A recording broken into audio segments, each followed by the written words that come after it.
So today we're diving into Korean shamanism, which is such a fascinating part of Korean culture. Korean shamanism? What exactly is that? Great question. At its core, shamanism involves a connection between the spiritual and physical worlds.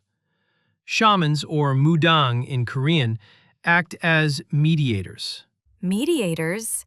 That's really interesting. Yes, they've been a part of Korean culture for centuries, dating back to the ancient kingdom of Gojoseon. Kingdom of Gojoseon? Sounds like something out of a fantasy novel. It really does. But what's fascinating is that shamanism has managed to endure throughout Korea's tumultuous history, influencing traditions, art, and even modern K-pop. Wow, K-pop? I wouldn't have connected those dots. Absolutely. It's like a cultural thread that weaves through everything. Shamans played vital roles in rituals that shaped the lives of ordinary people, from births to deaths. It's amazing how deeply rooted it is in daily life.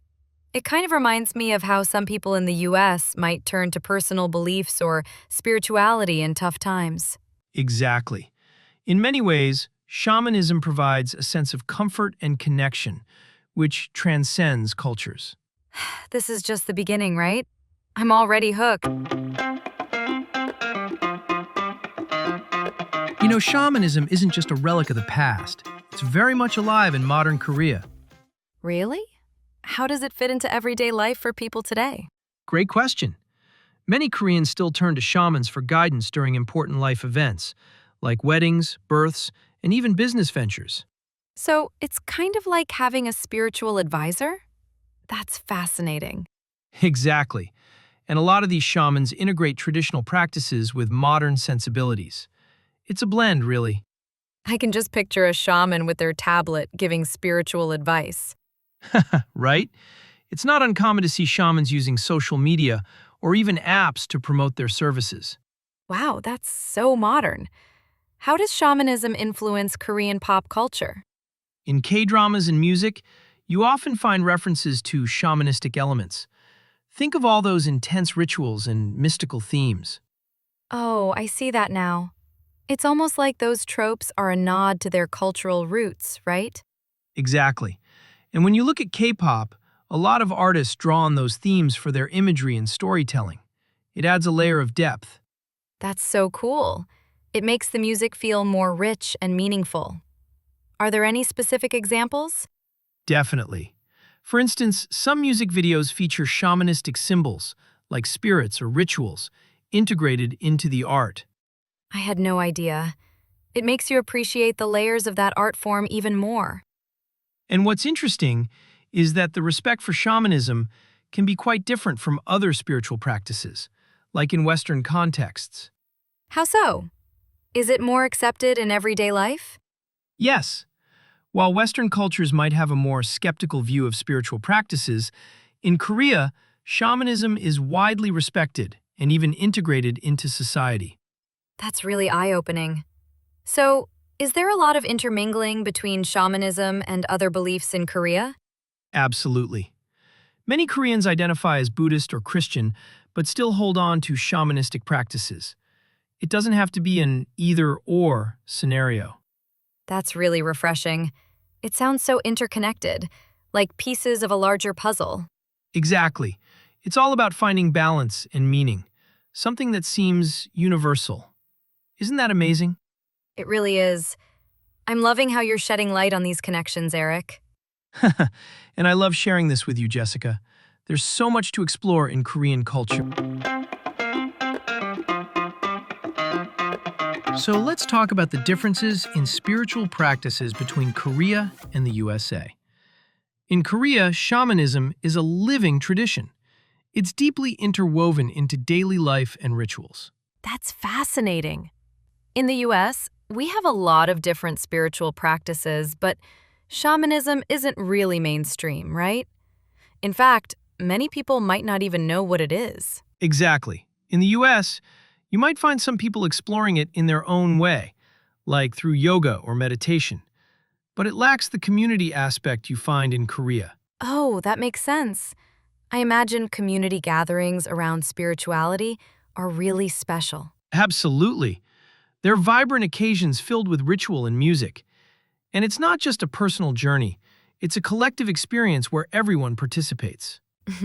Sounds like a party.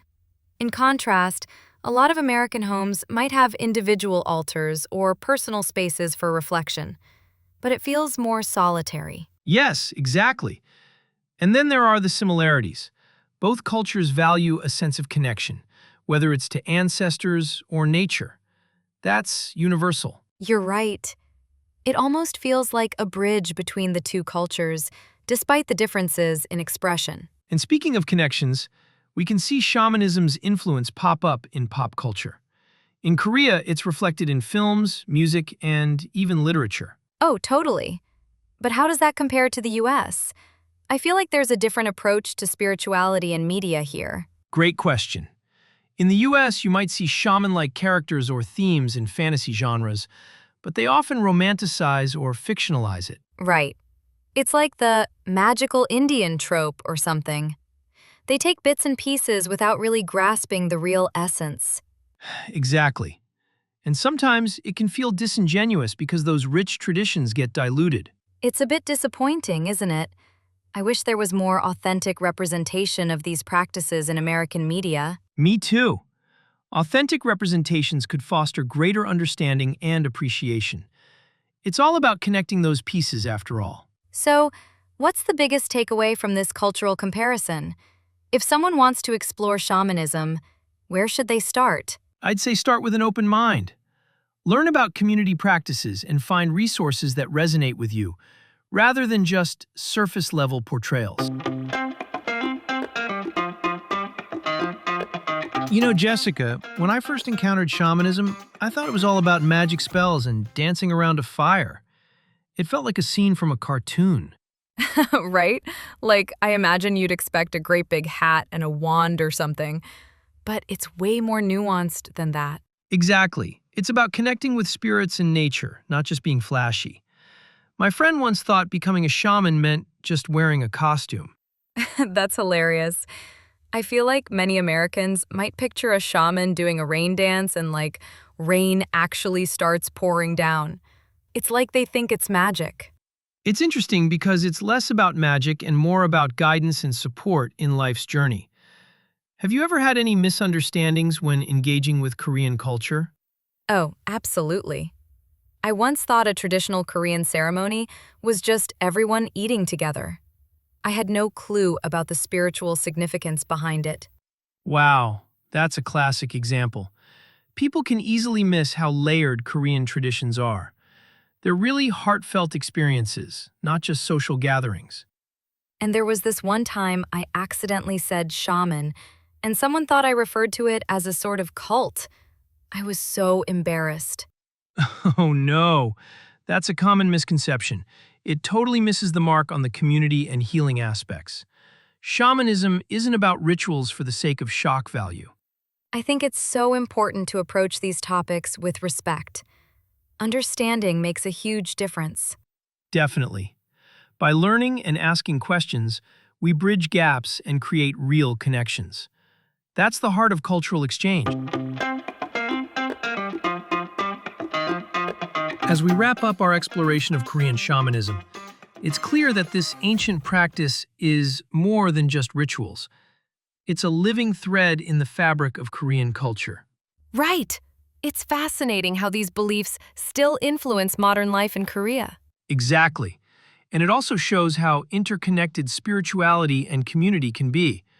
Just think of it like how some people in the US might turn to spirituality or rituals in tough times. Or like when we have a little superstition about Friday the 13th, right? But this feels so much deeper and richer. Absolutely. I encourage our listeners to dive deeper into Korean culture. Seek out community events, festivals, or even just some documentaries on the subject. Yes, and don't forget to explore food, art, and music too. It's all connected in some way. We'd love to hear your experiences. Have you engaged with Korean culture in any way? What surprised you the most about today's topic? Exactly. Share with us on social media or leave your comments on our website. We thrive on your feedback. And who knows, Maybe we'll have a follow-up episode if there's enough interest. That's a great idea. Thanks for joining us on this journey today, and keep exploring.